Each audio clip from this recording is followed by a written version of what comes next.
What is up? This is your LA in a minute, and I'm here in Mission Hills at the Bear Pit, a Los Angeles barbecue institution for more than 70 years. Priding themselves on Missouri-style barbecue, tangy coleslaw, and their famous garlic toast. The Bear Pit is a true San Fernando Valley barbecue legacy.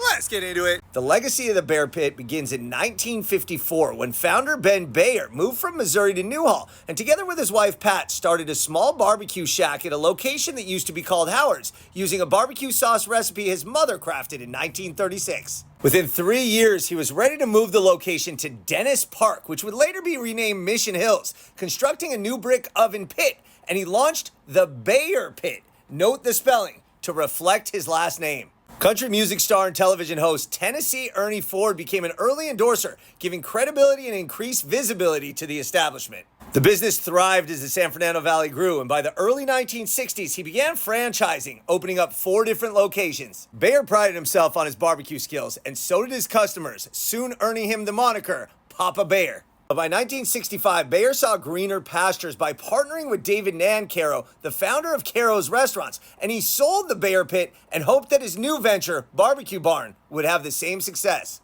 Barbecue Barn was soon renamed Caro's Hickory Chip, which did expand into multiple locations, but the restaurant's new owners, Reuben and B. Gordon, focused on continuing the success, but renamed the name to today's The Bear Pit. They continued to expand with additional locations in Canoga Park, Glendale, and Thousand Oaks. After a decade, they sold the restaurant chain to veteran restaurant operators Bert, Jerry, and Shirley Schatz in 1976. The Schatz family kept the original recipes, but also introduced new favorites, especially Shirley's new-fashioned barbecue sauce. And though all the other locations eventually closed, the Mission Hills site has remained under the stewardship family of the Schatz family to this day. It's Andrew Schatz who has kept the Bear Pit under family ownership for what is going on 50 years and maintained the restaurant's reputation as a consistent family favorite in the North San Fernando Valley. So Jonathan Gold described the Bear Pit as something of a time capsule meets the Country Bear Jamboree. A little bit kitschy, the Ozarks cleaned up for tourists, and what the American dream might have looked like, at least here in the northern San Fernando Valley, about 65, 70 years ago.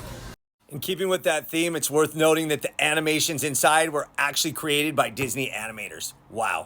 So the Bear Pit has a nice array of smoked meats, chicken, turkey, lamb, pork spare ribs, even duck. But I'm here for the delicious and massive beef ribs.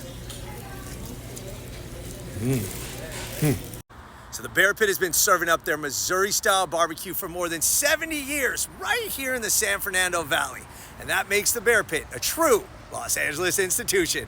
All right, LA, it's been a minute.